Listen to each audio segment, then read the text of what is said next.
Skoda does not understand their customers. Well, such a bold claim needs to be differentiated. Skoda does not understand the needs of their customers when it comes to e-mobility and software. This video is rather long, I know, and don't be afraid of it and don't just click away. Because first off, this is a video I wanted to do for a very long time. It's a bit something which comes from my heart, because for the first time I can combine my professional career, my job, and all over 15 years of experience with my hobby of this channel and combine them and make them work together. And due to the length of the video, we have chapters down there, and you can navigate quite quickly through the video. Although it is best to watch it from the start to the end, because some chapters are dependent on the chapter before. Another thing are several excursuses I did where you can make a more deeper dive into some topics and get even more context to some stuff I tell in the video. You can skip them if you do not want to do that deep dive. And also, due to some feedback from my community, I didn't split this video up into several videos like I did with the Denmark road trip, to keep it consistent and to keep the topic aligned throughout the whole video and not do some artificial breaks, so that all of my thoughts are consistent in itself and move through the whole video. Therefore, I recorded this video on several days, so my clothing might change, or the beard length might change, the light changes a bit to the weather, and the perspective on where the camera stands. Also, you might notice that I threw a lot of views there beside the camera to my smartphone or down there to read from it, because I wrote every thought on every chapter down in a map, and I want to stick to those thoughts very close, so don't get irritated by that. And of course, with every video, let's discuss in the comments, am I right? Am I wrong? Do you have a different perspective on these topics? Write it down. But now, have fun with the video. And therefore, this chapter is called What is the Job to be Done? And basically, the JTBD, or Job to be Done framework, is a tool I use every day, besides a lot of other tools like a value proposition canvas and stuff like that. And basically, a job to be done is something that you are ordering a product to do for you. You want to achieve a goal to get a certain result, and therefore the product, like an ENYAQ, should do something for you. That is the job to be done. And we have basically three main categories when it comes to those jobs. There's the functional job, then there's the emotional job, and then there is this social job. And the last category, the social one, is a very important one, because we are all social beings and we can't free ourselves from being social.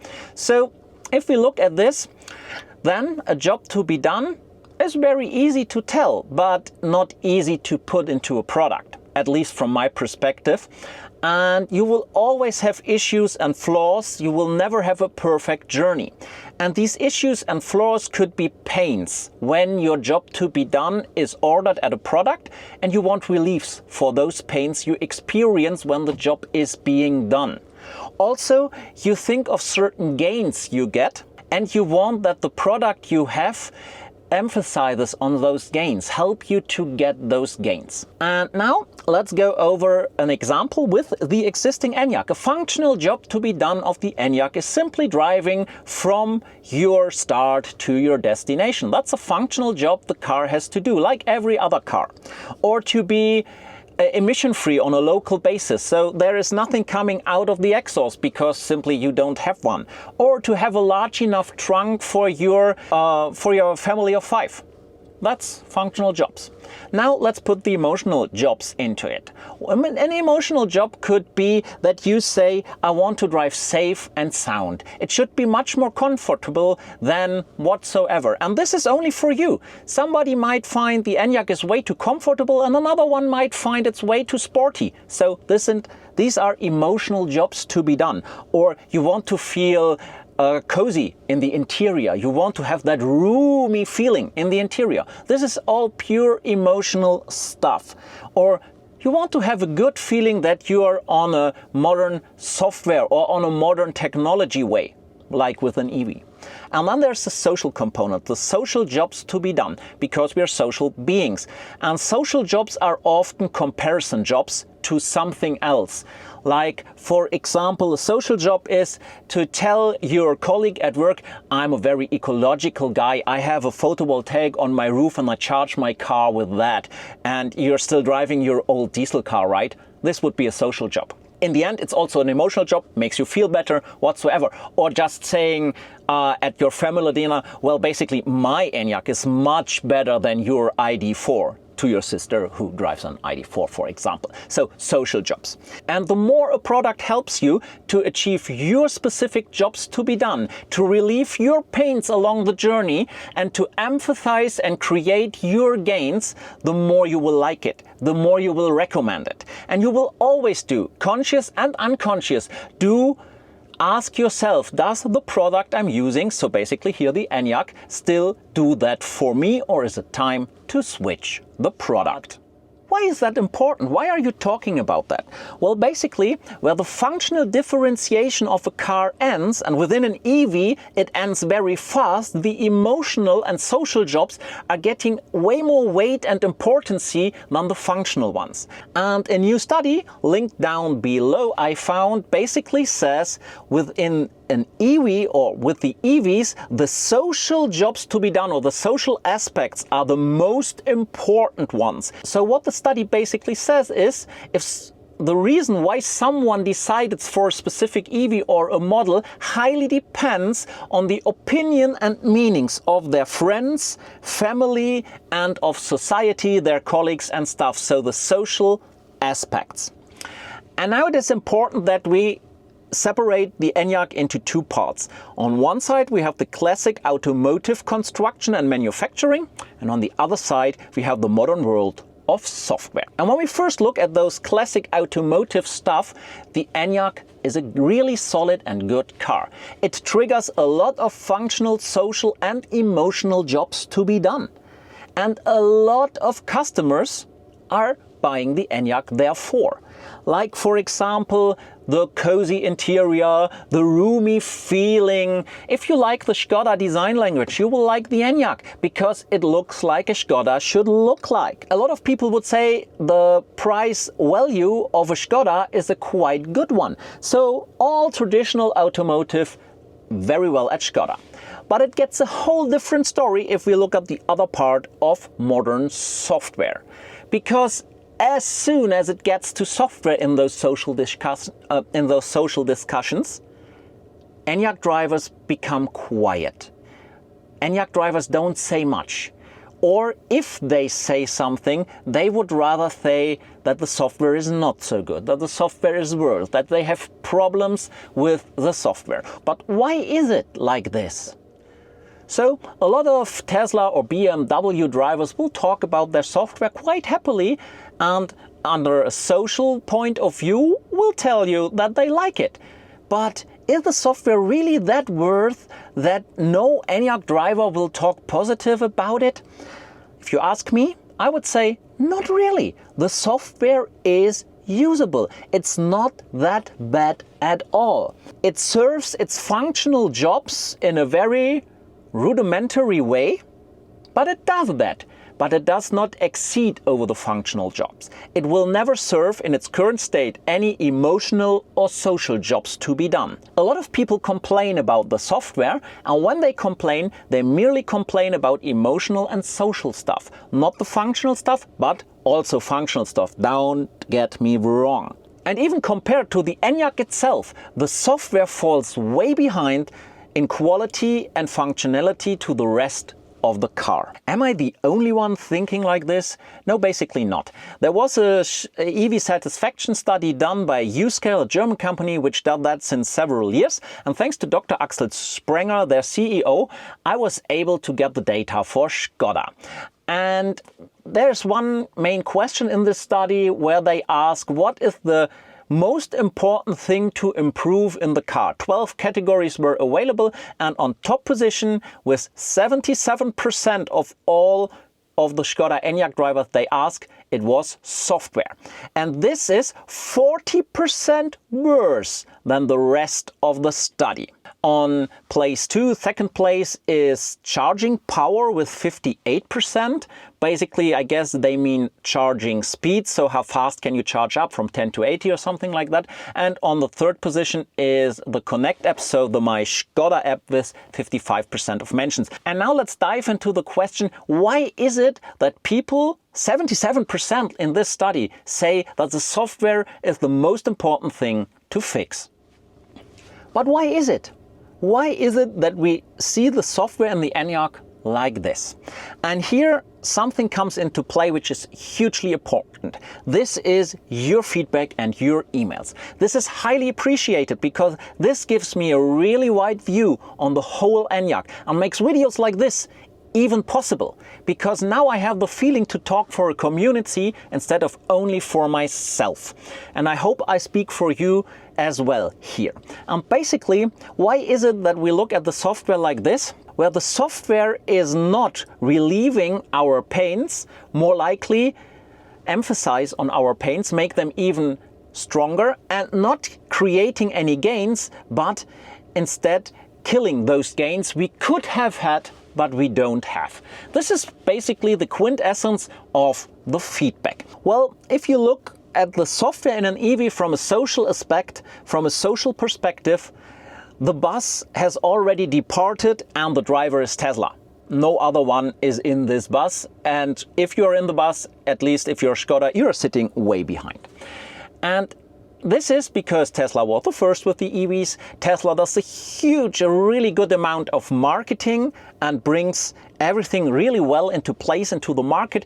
And it has a huge community which is strongly addicted to fanboyism, pushing Tesla way over the top. If you do a longer talk with a Tesla driver, he will also tell you about flaws and pains and stuff like that. But this does not matter at all if it comes to broad scale perception of EVs. Tesla is leading the race. Everyone against Tesla. This is how it is as of today. And basically, Skoda does not a very clever job to go into this race or even try to win those races. BMW is way better here in the last years, and other brands are too. But Tesla is simply leading here, no matter if deserved or not. And so you basically end up to justify against Tesla. You have to justify why you bought or leased an ENYAQ instead of a Tesla. And you do not have much ammunition to do so, simply because the software is not up to this. Functional jobs to be done does not serve you any good here. You need those emotional and social jobs to be done. And Skoda does not provide it to you. But this is only half the truth. There is another hugely important aspect, and we talk about that now. Well, what should Skoda do instead? Well, basically everything but two things, and these two things are the other half of the truth. First off, they should not ask us customers what we want, because that would force us to bring a solution instead of a problem. And second, don't copy Tesla, because if I want a Tesla, I would simply buy one. It's delivered faster, it is in most countries cheaper than the ENYAQ, and basically it has a better social image. So if I want it, I would get it. So if you copy it, you are not better, you are only the same. Yet I would still go with Tesla. And the other point is, if you ask me what I want, everything. No, please don't do this. And I think, and all of your feedback tells me that too, that the typical ENYAQ customer is, when it comes to software, looking for something else than a typical Tesla driver. And if Skoda would start listening to their customers, and I highly doubt they do, because else I cannot explain why they come up with software they do. And then they would understand the pains, and they would understand the gains we are looking for, and then they could improve on this. And that would put them into a whole different situation where they could really get unique selling propositions no one else on the market has, because they know what their customers really want. It's just the bottom solid stuff a software should have. And I bet most ENYAQ drivers would be happy. This would be the quintessence for me from their new design language, modern solid. To take something modern and make it rock solid. And not being modern fancy. Skoda will never be modern fancy, because this is something which Tesla has for itself. Tesla is a modern fancy car, and if I want modern fanciness, I opt in for Tesla. But it's even worse. What Skoda delivers with something like Offers, Booking.com or Tennis TV is not modern solid, nor is it modern fancy. It's old school freaky. Nobody does that, so don't do it. It's the opposite of what people expect and leads not to more satisfaction, but simply leads to less satisfaction or even dissatisfaction. And there we are. They should stick to their claim, modern solid. Make the software in the key aspects for EV driving as solid as can be. And this by talking to the customer, understanding his pains, supporting his gains, and getting his jobs to be done the way they should be done. That would bring the ENYAQ in a whole different position on the market. But I want to give you an example what I mean in not asking the customer what he wants, but in asking him what he's trying to achieve, with an example around the ENYAQ. When I look at all the feedback from you, rarely there is Netflix in it, but sometimes it is. And if you ask a customer, what do you want? It could be that he tells you, I want Netflix in my car, or I want Spotify in my car. It's getting even worse if you ask the customer, do you want Netflix in your ENYAQ? Of course the answer is yes. Why should I say no as a customer? It makes no sense. But it's a whole different story if you start asking the customer, why do you want Netflix in your car? What are the situations where you would use it? Why would you use it in this situation? How does it help you? You get a whole different series of answers. And let me give you examples for this on the social, emotional and functional level. If I would ask somebody those questions, he might respond to me from a social aspect and would tell me, well, you know, my neighbor drives a BMW and he always smiles at me, telling me that he's watching Netflix on his panoramic screen when he's charging, and tells me, well, you at least have your smartphone to watch. It's not that cool, but at least, and makes funny jokes, and I don't like it. That would be a social job to be done, because you feel embarrassed a bit and you can't compete with your neighbor. Or the customer could tell you something like, well, it's state of the art to have such apps in your car, isn't it? And a modern car should have this. And this is an emotional job to be done, because he wants something which is state of the art, which is something that is important to him. It gives him a good feeling to know that the software is up to date and is doing what modern software does. Or maybe he gives you that answer. Well, when I charge in winter time and you know I have to charge there much longer due to missing preheating, danger, he's telling you a solution for something, don't fall for that. Well, it would help me to get time passed by. That would be a functional job to be done, simply passing time while charging. And now, when you know stuff like this, even though this is completely made up, you can come up with a solution called Netflix, or you could come up with whole different solutions to the problem, which even would be a better relief, which creates more gains. For example, like this. Let's go with the functional one here. If you hear that, you could say, well, I don't bring Netflix, I'll give you preheating. Or, well, understood. Let's go with an 800 volt system in the ENYAQ instead of a 400 volts one. Well, in this case, you would be better off with Netflix, I guess, but just as an example how a different approach could look like. On the emotional scale, you could tell him, well, no, we don't bring Netflix. We give you such a streaming box all those Asian manufacturers provide to bring you Google into your car. Not the Google Auto one, the real Google experience with the Google store. So you can have YouTube and Netflix and Spotify and all the stuff. You don't have to buy anything. We build that in so you can mirror a complete Google despite all other risks. And this is a hugely emotional thing, because now he thinks, wow, I've got everything Google offers me directly in my car. And for the social aspect, well, think of a plane. If you go on a long distance flight, you have the top blockbusters and the top series, everything which is currently on cinema and on those streaming providers within your selection in your library in the plane. Skoda could bring something like this. So basically he could tell his neighbor, yes, nice, you have Netflix, I've got a couple of stuff like this, but do you know that I could watch the latest blockbuster still running in our cinemas just when I charge up? I think you get what I mean. Therefore, it's so important that you get close to your customers, that you understand their jobs to be done. What are they trying to achieve? What are their pains along the journey? What are their gains they are looking for? And you specifically address those, because then you get much closer to the customer and would never come up with stuff like offers, booking.com or tennis TV. But the problems, at least in my opinions, are way more profound. Let's talk about digital transformation and digitalization, because that's what we are talking about right here when it comes to all of this I talked about before in all the chapters of the video. When it comes to digital transformation or digitalization, you have to think from the end. What should the company or the product or the Skoda ENYAQ look like once the digital transformation is complete? What is the outcome? This is what you have to think first, and then start building the car.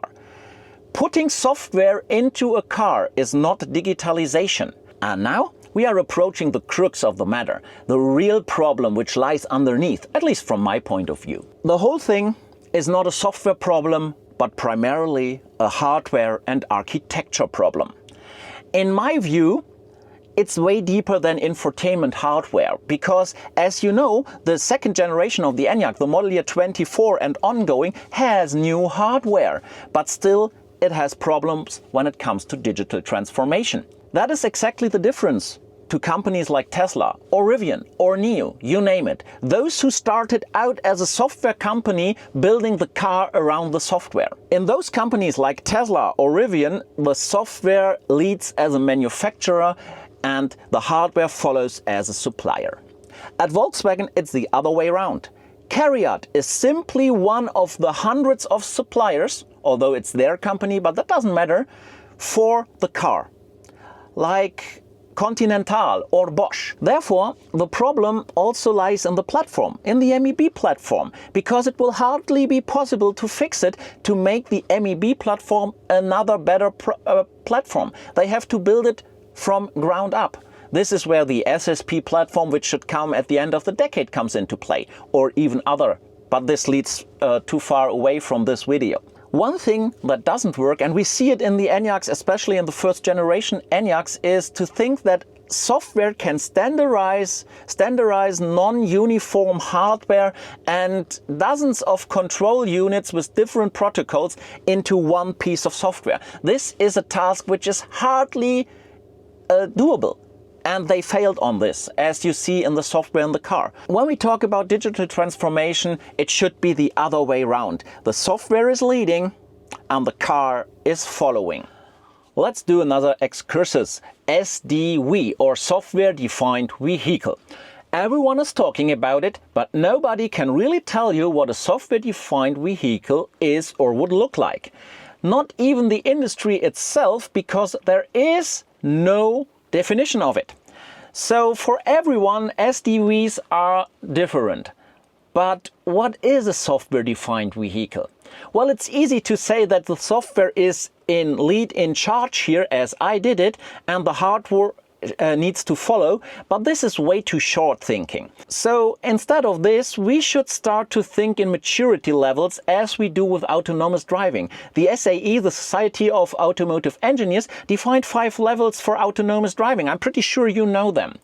And a German guy named Moritz Neukirchner, who is a strategic project manager for software-defined vehicles at Elektrobit. And I really like his LinkedIn posts and what he did there and what information he shares. He did a first approach to find 5 levels for software-defined vehicles. The link is down in the description, so if you want to read it in detail, go there, because for this video I will take the short route, I will simplify stuff of this.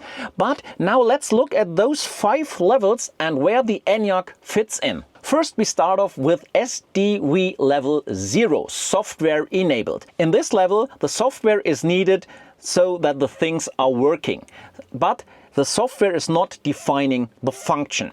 Vehicles featuring park distance control or adaptive cruise control, like the ENYAQ does, would fall into this category. The functions are static, and the hardware on which they run is static.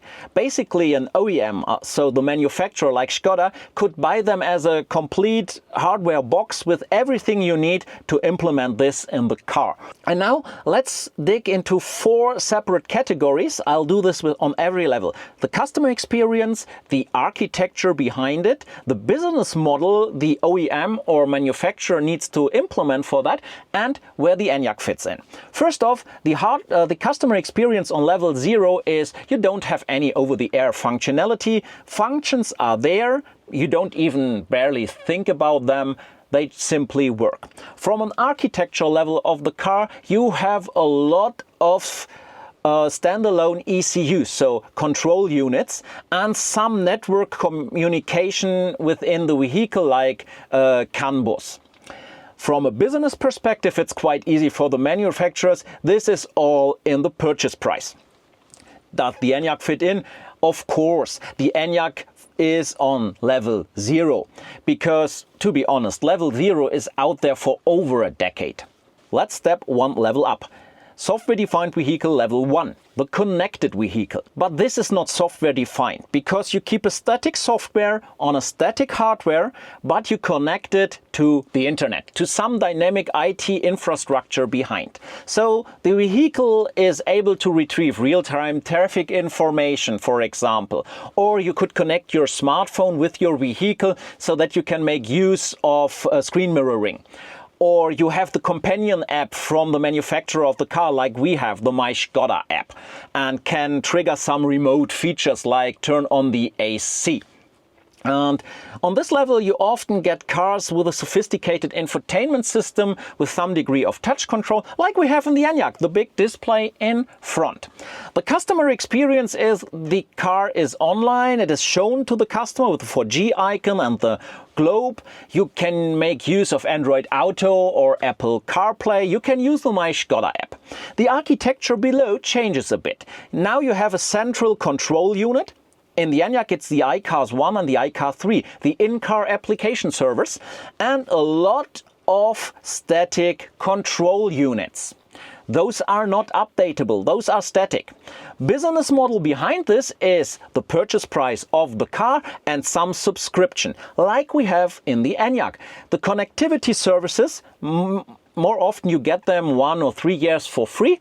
And after then you have to pay for those connectivity services to get the data furthermore. And this is the same with the ENYAQ. Does the ENYAQ fit in? Of course, the ENYAQ is on level 1. But again, all what I told you right now is out there in the wild in cars for several years. Let's step 1 level up. SDV level 2, the updatable vehicle. On this level, the software is dynamically updatable over the air. And this is important, not over the dealership with a service campaign, over the air. The functionality, however, remains static, as well as the hardware architecture upon which the software is being installed. One of the major drivers of level 2 is not the customer, but is the OEM, the manufacturer, because this level should enable him to bring bug fixes and security patches over the air in the car and thus reduce the cost and amount of recalls. From a customer experience is you see over-the-air updates. They have rather long cycles, so you don't get them very often. You don't get new functions, but maybe you can spot some bug fixes somehow in your daily routine in the car. The architecture below doesn't have to change much. You still have a central control unit, iCars 1, iCars 3, but you have some static control units and some updatable control units. The business model remains the same. You have the purchase price plus some subscriptions, and we've got those subscriptions as well when it comes to our ENYAQ. Now the tricky part, does the ENYAQ fit in?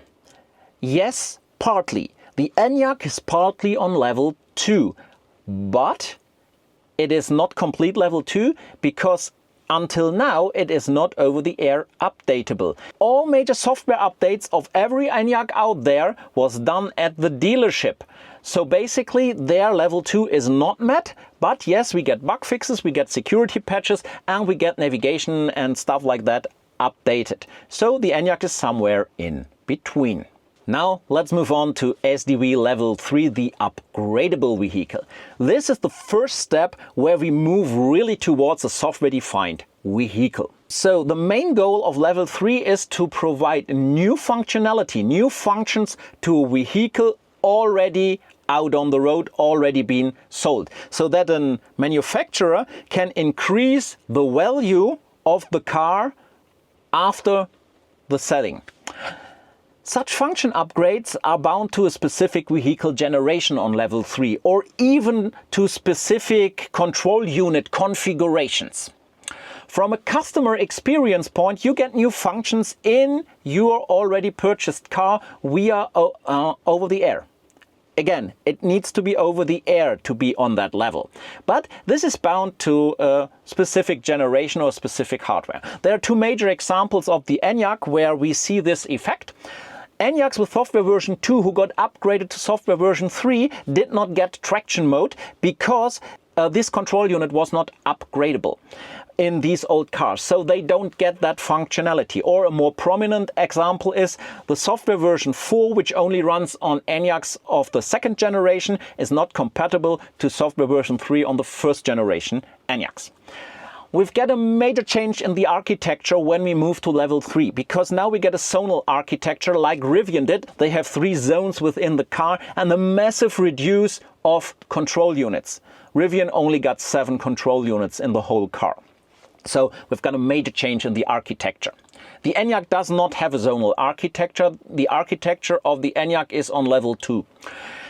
This will be important a bit later on. Then let's look at the business models, because again we've got a huge change for the manufacturers. Now new monetization models are needed, new business models are needed to make money of the new functionality you could not put into the purchase price before or into some subscription.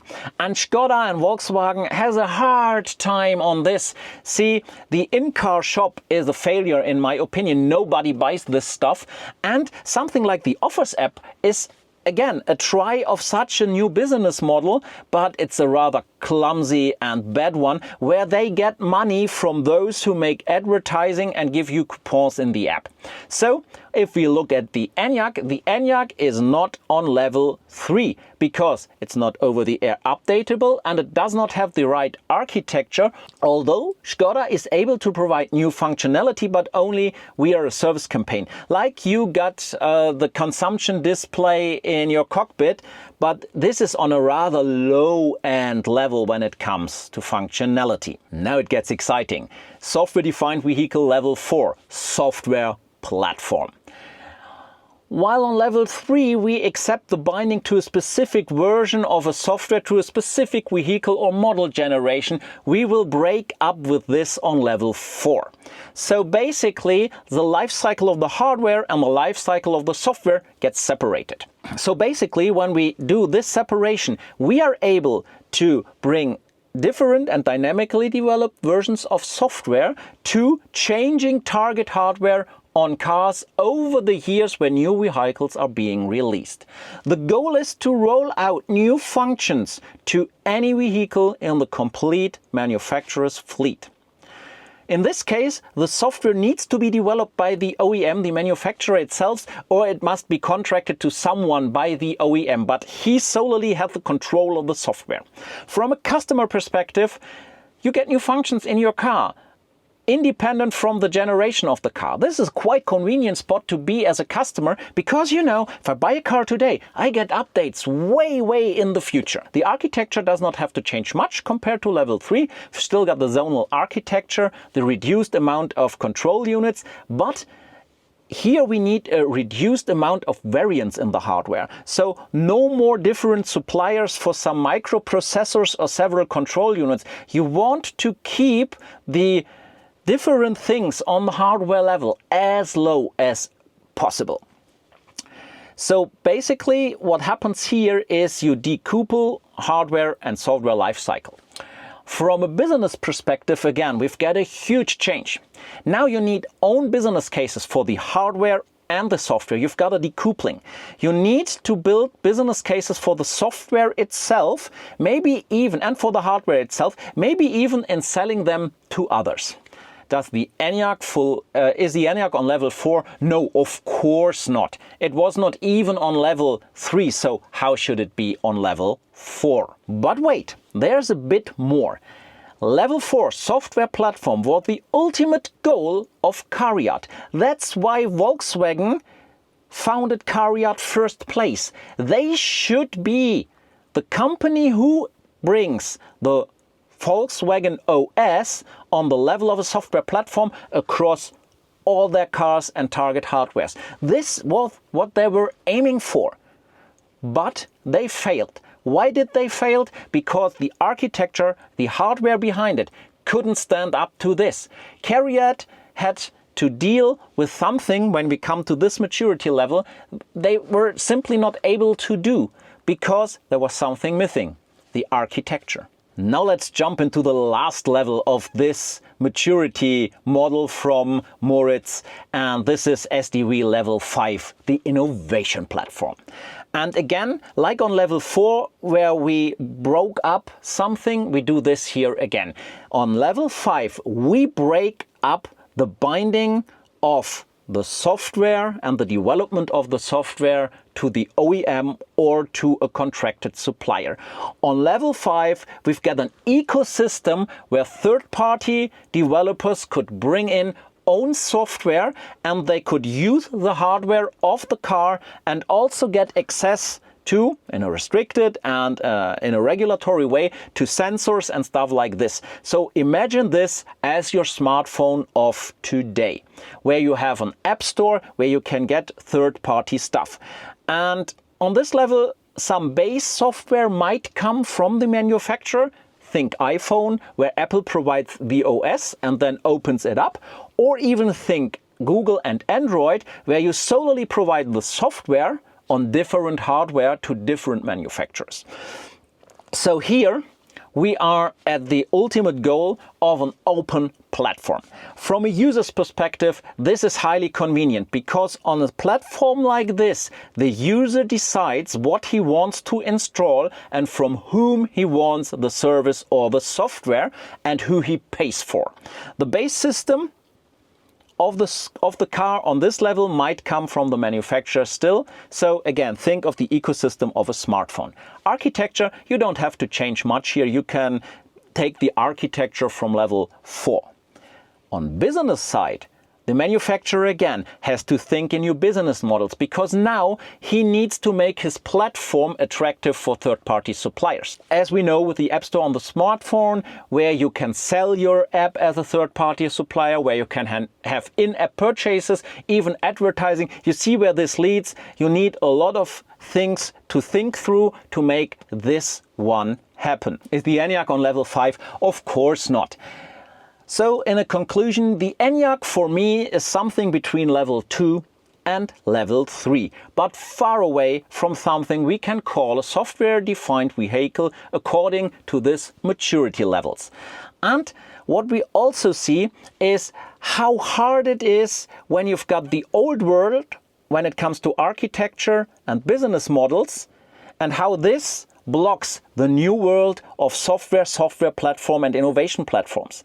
And now you can really understand why CARIAD in its current organizational form as a supplier is completely unavailable to deliver what they were called for, a software platform. They can't go into the lead because simply they don't have the necessary maturity level in architecture and in business models to get there. And that is why we have what we have today with the ENYAQ. Let's take, for example, Tesla, because Tesla is doing this quite consistently with their Model 3 and their Model Y. That's digital transformation, but they started out with this. And therefore, their statement is always designed to drive autonomously. No matter if they achieve this or not, or what you're thinking about this, well, if we look at the United States with their FSD, it's working quite well. When we look at Europe, it's a whole different story. But no matter if you like it or not, there the software leads and the hardware follows. And therefore, they can do some decisions which are highly controversial by buyers of the car. And they are not only software driven, they are also coast driven. But you can say something like, why should we build in a head-up display if we drive autonomously in the next couple of years and we bring that with a software update? Why install buttons physical when it's way easier to put buttons in the software, and if I need to change them, I can do it afterwards? Volkswagen and Skoda and the MEB platform is exactly the opposite. Classic car manufacturing leads and the software has to follow. CARIAD is just Volkswagen's supplier, as I already said, just like Bosch or Continental, as if CARIAD simply would supply some wiper blades or some control units. This is simply making something digital, as mentioned at the start of the chapter. This is not digital transformation, because the actual car, the product, has not changed and is not software defined. It's still a traditional car with some software packed in. But let's be honest with CARIAD here. CARIAD isn't the problem either. They can't do anything. I am so sure that there are a lot of people at CARIAD who would be able to do this digital transformation, who try to pull off this digital transformation within the Volkswagen Group. But as long as Volkswagen treats them as suppliers like bringing wiper blades or screws, it won't work. CARIAD would have to lead from the start, but now it is too late. The MEB platform is as it is. This means Volkswagen needs to change their organizational structures, even their culture. But now we are drifting far away from this video. So even CARIAD, they can, but they are not allowed to do the change which is needed here. It's not fundamentally wrong that one side, traditional automotive or software, is slightly stronger within a brand. Because there are reasons why people buy Teslas and there are reasons why people buy Skoda. And as a Skoda buyer, and I speak also for myself, I primarily want a car that excels in traditional automotive manufacturing, while a Tesla buyer wants a car that excels in software. No matter if they fulfill this promises, but this is the thought behind. To be honest, over time both sides mixed up. So a Tesla driver does not accept everything when the hardware is not as good, so Tesla had to improve that. And a Skoda or Volkswagen buyer is not accepting that the software is as bad. So you need to level up. And this means both sides, software and traditional manufacturing, have to become equal and work together on an equal footing. Otherwise, you won't be able to bring the car the customer wants. And this means we now have to think carefully about the terms end of life and end of support. A long time in the past, a car was end of life when it came out of the manufacturing hall. There, it is end of life, and the next generation will come with a facelift. It was not end of support, yet you could buy for several years spare parts. End of life, end of support. But as of now, this is not enough. It's not enough to keep some spare parts to stretch the end of support. Now you also have to rethink end of life. Software also needs to be updated and replaced. Now you can do it the old way, just with a new model year or with a facelift, or you can rethink this and says, since I'm be able to bring software afterwards to the car, even with big changes, I am able to stretch the end of life of a car with software and without the need of changing the hardware. To sum all this up, as soon as you as a company start to understand your customers better, updates of the software over the air can help a lot to keep the car to the needs of your customer and keep the customer happy. You cannot circumvent this in saying you have to buy a new car every year, because nobody will do this. This is not how the car industry works. And this is also not sustainable. But this is again another different story. And I can only do something like this, can change the car using software for it on longer intervals, if I think the car as a software-defined vehicle from the end, how should it look after the digital transformation, and then build the car accordingly. And then I'm in a sweet spot like other manufacturers are. And if I combine that with my excellent traditional automotive, I get a car which will really make a difference in the market. Therefore, let's do a short excursus into the model years of a Skoda ENYAQ, shall we? A model year within the Skoda universe is around 1 year.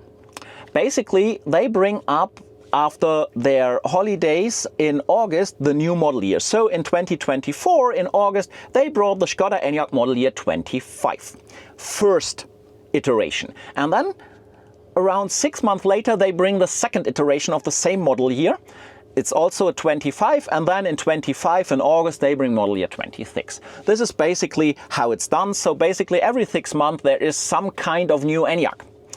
And this is a clear example that some people within Volkswagen and Skoda still think in terms like sales and done. So when the car is sold, it is end of life, we are basically done. There will be new model years coming up. The key thing here is, within the 6-month period of an ENYAQ, they change hardware. Yes, they do slightly changes. Maybe some supplier brings another control unit, maybe they want to bring something new, stuff like that. So since they change the hardware and the architecture, starting off the chapter I told you, this is their main problem. They started to make software life and software updates extremely difficult. Sometimes even within those model years there are big facelifts, like with the model year 24 where they put the new hardware in, or like next year when they bring the optical facelift of the ENYAQ. But these small little changes on hardware makes it nearly impossible to bring the right software to every car, the newest software. When a new hardware architecture is key, then software updates are easy. But let's talk about software updates. Why should there be software updates at all? Or how long do we think we should get software updates? We should answer these questions as well. For me, the question is not about the duration of an update promise. Not at all. This can be 0 years, so you get no updates, the car is as it comes off the manufacturer line, or you get 10 years or whatsoever. This will become a differentiating feature for manufacturers on how long they do. It is already one, see Tesla and Volkswagen. The decisive factor here for me is that they clearly and transparent communicate the end of life and the end of support, not only of the hardware, but of the software. If they do this, then you can decide, and then you are an informed customer. So if Volkswagen would have said with the upcoming ENYAQ and all the IDs, well, the software is as it is, don't expect any updates. So as they did before. I know there were updates also for the ICEs, but they were merely for some bugs or something, and they were done at the dealership. But if they came up with this communication, you would know what you get. But they didn't do that. They promised us updates on a quarterly basis even, regular new functions. This was their marketing. And this is where they lost all the trust. It would be perfectly okay to say the different, but they didn't. They lied to the customer. It was a lie. And this is why customers now are asking for those updates, because they were promised. End of life and end of support was not clearly communicated, and this is where the trouble begins. Other manufacturers show that continuous updates are possible, even over years, over decades, see Tesla, and on existing hardware. Customer satisfaction in 2024 will no longer be achieved with an EV built in 2022 will always stay an EV from 2022. This is not the time. This is not the market anymore. Or to put it in another way, just because that was the case in the past and you could go with this and have your revenue on the cars, this is not what the future will hold for you as a company. You have to think about new business models. Simply selling cars will not work for you, because then customers won't buy your car anymore. They will switch over to brands which fulfill the promise of getting updates. And if you want a software-defined vehicle, and that's what Volkswagen says they want, you should say yes to digital transformation and yes to new business models. That's why I say digital transformation must also take place at Volkswagen and Skoda. But honestly, in a slightly different way than Tesla. Tesla should not be the complete role model for everything. In some parts, of course, but because if we really want a Tesla, we would buy one. But we want something different. We have different needs. That's why we buy a Skoda or a Volkswagen.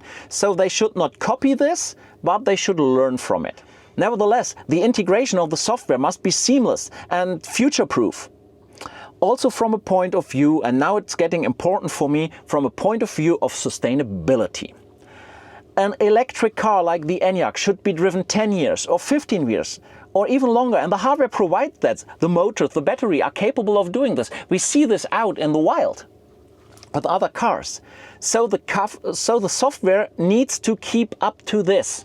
This is part of having a sustainable car. It's not sustainable that you have to buy a new ENYAQ after 2 or 4 years if you want a new software. Only sustainable for the manufacturer when it comes to revenue. But I already talked about this. This is not a future-proof business model. You have to take into account that customer wishes and needs change over time on the same hardware. And if you are able to provide to that, you're coming to a comfortable place of having a satisfied customer. You gain back the trust you already lost, and maybe you're even able to build business models around this. New business models with new revenue. Even though sustainability is a huge reason for that, it's not the only one. There are, of course, all the things around bug fixes, so fixing errors you did when developing the software. Every software today has bugs, so it's a good way to fix them later on. This is another reason for update. But if you think about that, we are now coming back, having a full circle of this video to the beginning. The emotional and social jobs to be done, which leads to satisfaction and therefore to recommendation of a product. It's those social jobs to be done shown in a study that are most important for us when it comes to EVs even more. So what do others think? What do others think about the car, and what do we say to the others? And even if we are relatively satisfied with the hardware of the ENYAQ and say, well, I have a head-up display, I love the driving and stuff like that, we get really quiet when it comes to software. And this is regardless if we really need something from the software, if we are missing out something, it has nothing to do with this. What remains at the end on this social level is the feeling of a misguided software policy coupled with a poor communication, or better still, no information at all around the software. And this is ultimately reducing our confidence in our decision, if this decision was right, to put this product into work for us, regardless whether it fits functionally or even emotional with our needs. I already said poor communication. Updates require a transparent and timely communication. When is which update coming for which ENYAQ model? How do I get the update? Is it over the air, or do I have to go to the workshop? Yes, we have to say this when it comes to the MEB platform. And then what exactly is included in the update? Which bugs gets fixed? How applies this to me? What will I expect from the system after the bug fix? How is it improved? How does these improvements work out? Which new functions are available? How to use them? And if something is not immediately clear with a one-liner of text, then explain it please to the customer. Make an interactive tutorial. You have a big screen where you could put something like this. Give him a feeling that he is important and that you address his issues and that he directly understands what you are doing for him for awesome stuff. And then he will be really, really happy. This is a delightful way to make your customers happy. This might be some wondrous future we never get. but you can always start as a company in saying what's going on, and this proactively.